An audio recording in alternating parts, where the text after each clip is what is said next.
Welcome, Jet fans, to another episode of Jets Life Podcast. And what a week it's been. It's free agency is about 9 days in, if you count the legal tampering period. And the Jets have drastically improved this roster. The offense is looks completely different. Still has those stars at the top, Garrett Wilson, Brees Hall, but the Jets have added even more stars to this offense. Starting with on the news on Friday, a huge signing from the Jets. They've completed the construction of the wall in front of Aaron Rodgers by signing Tyron Smith to an incentive-heavy 1 year, $20 million. Very the details of this contract came out. Basically, in a world where this guy earns $20 million, it'd be well worth it. That would result in the Jets winning the Super Bowl. But there are a lot of other incentives included in this contract. The biggest one being this playing time incentives. I believe looking at the contract details, 12 million of the 20 million is based on playing time. And then there are other additional incentives for winning additional games, making the Pro Bowl. But huge signing, a sign that the Jets absolutely needed to make. It comes with some red flags, obviously. Tyron Smith has struggled to play complete seasons over the past few years. His most recent season last year, he did play in 14 games, so that's a good. I mean, that's a good sign. Hopefully, can continue to build off that. And this is going to be a season where he's going to be motivated to play with all those additional incentives. He's going to leave a lot of money on the table if he doesn't play. As long as he hits 75% of his snaps, he would get a huge chunk of the $20 million. Obviously, a little bit more in the depth of making the Pro Bowl, Super Bowl, winning playoff games, so on and so forth. But the Jets did it, and my Alexa's going off here, but many incentives here on this contract. It's a huge deal. The Jets did the right thing here. They solidified that front. And now, when you look at this offensive line, much different than what it was the year prior, you're looking at a pretty solid unit up front. I just flashed at the bottom of the screen here what the offensive line looks like going left to right. I mean that's a strong unit when you consider what we've had to deal with in the past. Um, Very happy with what Joe Douglas did here. It didn't look promising at the first wave of free agency, that first initial day of free agency, where the biggest sign in the offensive line was John Simpson. After going into more detail, looking up what John Simpson really is, because let's be honest, not a lot of us did the research on this guy. Leading up to free agency. I mean, he's exactly what you wanted. He was basically in the middle of a really good offensive line and benefited from that and got a pretty good payday from it. The Jets are getting that guy. They're putting him in the middle of Tyron Smith and Titman on the left side of the offensive line. You could only hope that he continues to build off what he did last year with Baltimore. He did have a little rough go of it in his prior stops, but Baltimore kind of rejuvenated his career and gave him a huge payday. But you just look at what Joe Douglas did here, trading for Morgan Moses. Um, you know, in total, the Jets spent $36 million and a sixth round pick to build this offensive line, and that is absolutely a steal. We all got to kind of look back at what Joe Douglas is capable of. Last offseason, let's outside of the Aaron Rodgers thing, it was a disaster. It was not much to be thrilled about. Um, but this offseason, in this first 8 or 9 days, he's made up for it and then some. Big signings on the offensive line. And then obviously the big news from yesterday, a huge, huge splash, um, adding to his receiving core, which absolutely needed a second option behind Garrett Wilson. Signing free agent Mike Williams, who was actually scheduled to visit with the Panthers and the Steelers later on this week. The Jets did not allow this guy to leave the building. Um, Very highly publicized. Taylor Agachiz that was sent by NYJ Matt. If you're on Twitter, you definitely know who this guy is. Um, and it was basically that must have been icing on the cake there. I mean, it's the Jets haven't had a lot of situations where free agents came and visit and didn't leave the building. This was one the Jets did not allow to get any further than that. They had a high emphasis on this guy. There's been many reports that the last time he was scheduled to hit the free agent market, they were highly motivated to try and go after him. Unfortunately, he was franchise tagged and later signed to a 3-year extension.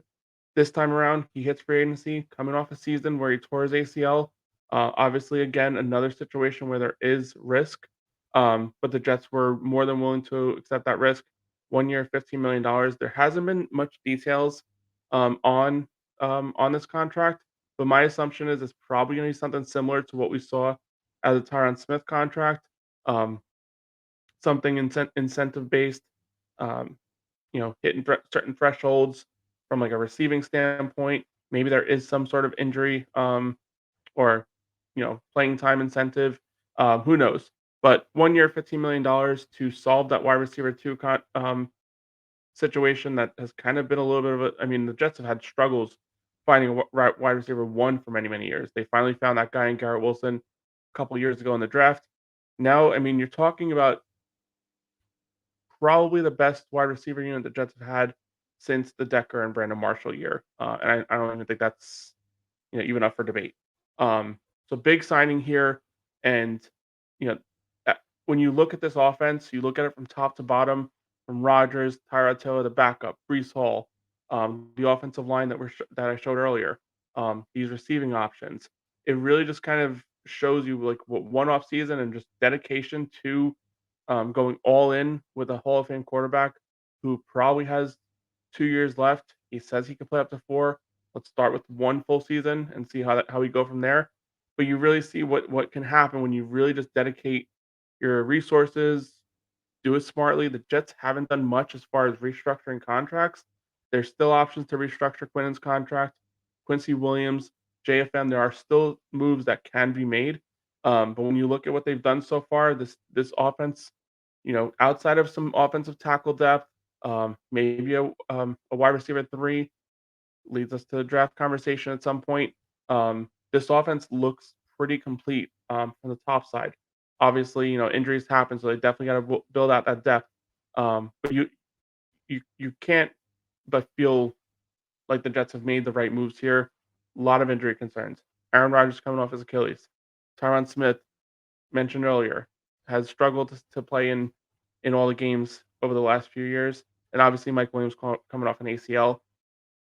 I'm not sure what the Jets did in the building as far as like testing him for medicals. I don't know that that's really something that they would have done fully. I mean, obviously there's some level of medicals that they'll look at, but 1 year, $15 million, they feel pretty confident. And an ACL isn't so much the you know you know the career ender as it once was many years ago. I mean, you have guys coming back a year later and playing like they didn't miss a beat.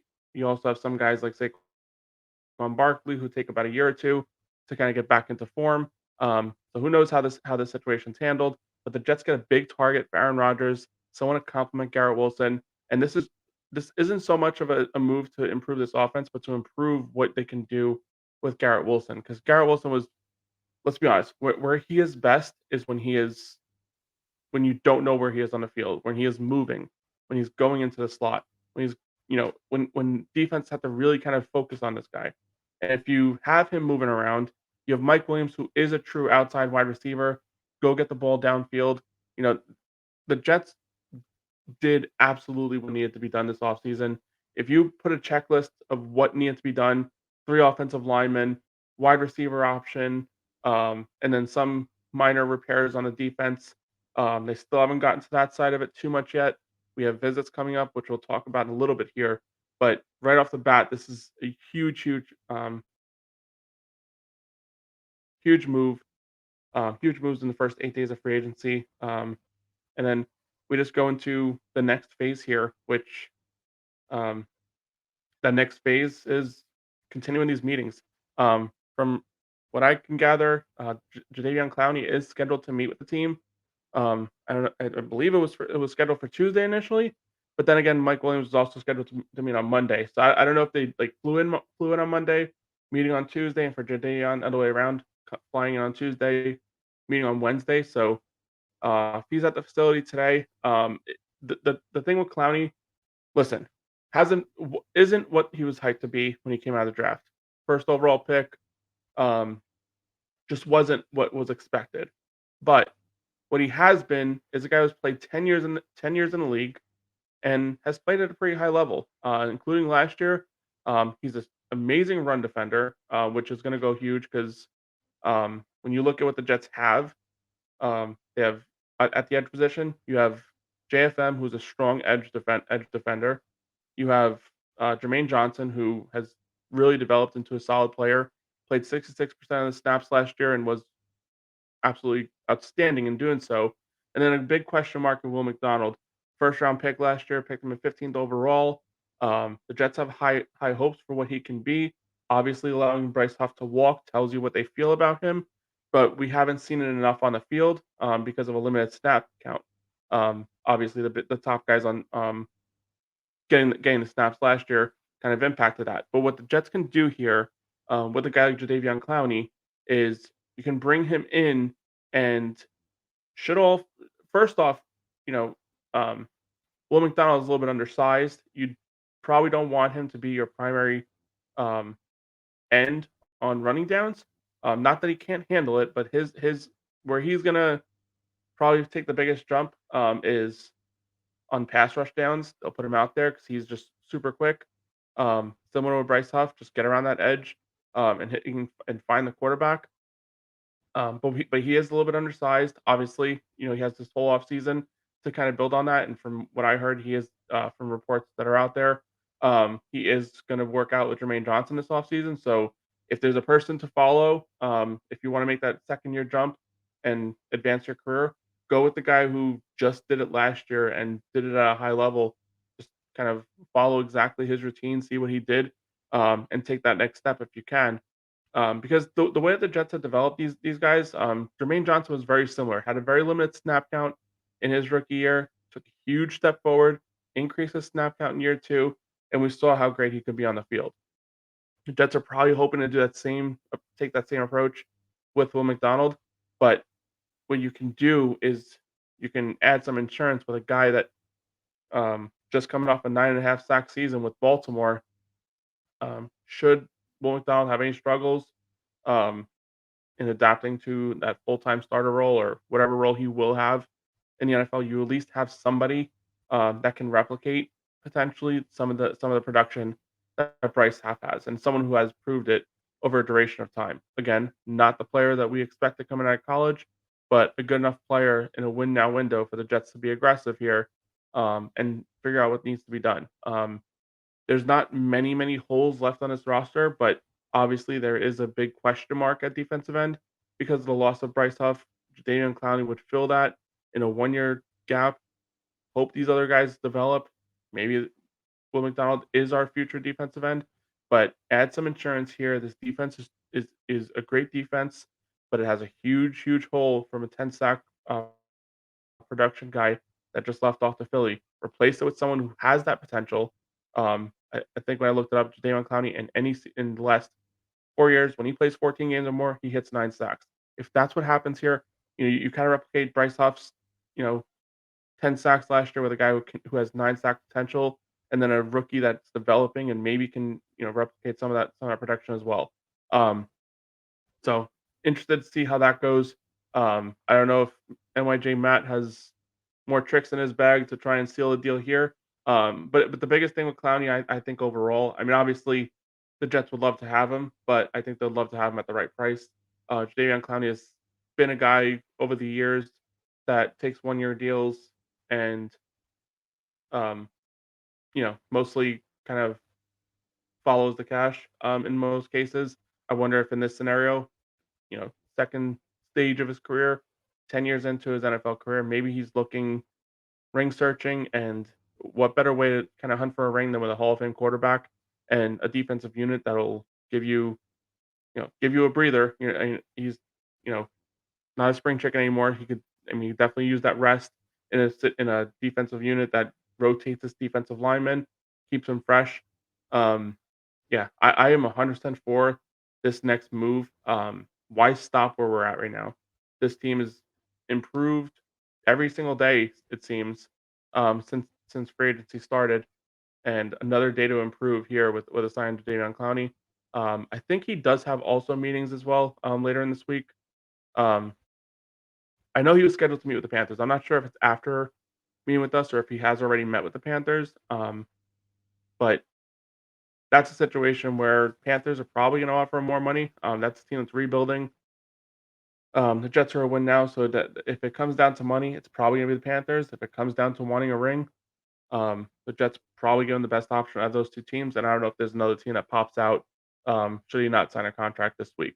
But big, big first 9 days, and going into this off season, there was a lot of questions, and uh, the Jets have answered most of them. So the biggest thing here is, really what do these moves that the Jets have made, um, what do they do to the draft? How does it impact our thinking in the draft? If you asked me about 9 days ago, I would have told you they're definitely picking an offensive lineman.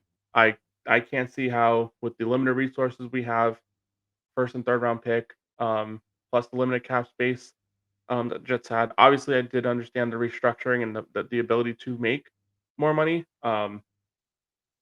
But um, I just didn't see a world where the Jets would be able to fix this offensive line. Um, could they still go offensive lineman in the draft? I think it's definitely still possible. The moves that they've made are all short term. John Simpson is here for 2 years. ABT is on his fourth year. I expect that they would probably give sign him on to that fifth year option. He's a great player when healthy, but that's been the question mark for ABT these past couple of years. He has had season-ending injuries in the last 2 seasons, both occurring in Denver. So this guy just does not need to play in Denver anymore. Um, and then obviously Tyron Smith, Morgan Moses, who they traded for, both on 1-year contracts. Would like to see them explore an option where they give Moses an extra year just to limit any needs we would have moving forward. But it definitely opens up the window for the Jets to potentially go offensive lineman. But my thing is, I would only go offensive lineman if all the four major pass catchers at this point are not available. Those four guys being Marvin Harrison Jr., who likely will be gone within the first 5 picks, um, if not six to the Giants. Malik Neighbors, who again would probably not be there. I think he's the second receiver off the board. Probably again doesn't make it past six. Um, Roma Dunze and Brock Bowers. Not in any particular order, but the first two guys obviously being the top two on that list. If and then the only guy I would take out of that was Joe Alt. I think the Jets have done enough with that offensive line to make us feel comfortable with going for a huge splash. If this offense had that many weapons for Aaron Rodgers, I mean, I think you can argue this is the best unit that he's worked with offensively. I know in the 2011 season, um, the Packers had a pretty strong unit back then, but we're not talking about a unit that with high end potential, potentially three top 10 receivers. If the Jets were to go that route, Mike Williams was picked seventh overall by the Chargers a few years back. Garrett Wilson 10th overall, and then again 10th overall here with another pass catcher. I don't know that Aaron Rodgers has ever had a unit that talented.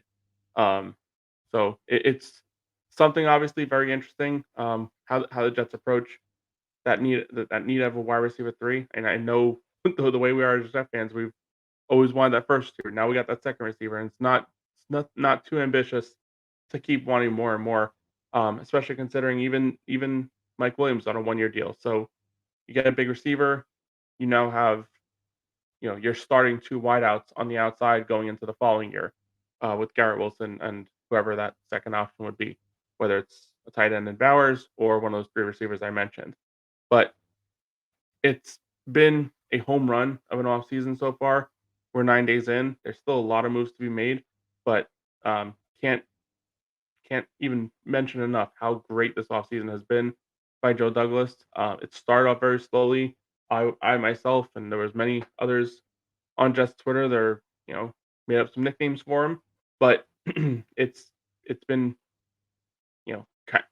just an all-in type of offseason, which is really what we all wanted at the end of the day. And the Jets are proving that they understand the magnitude of what the season is for the franchise, and they're doing what I believe they're doing the right stuff here. So let me know how you feel, Jet fans. This is time to be excited.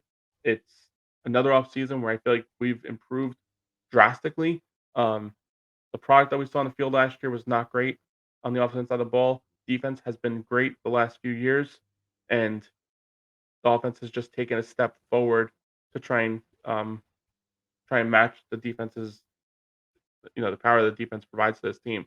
But yeah, let me know how you feel. If you haven't already, please like and subscribe to my channel. And whew, let's go Jets.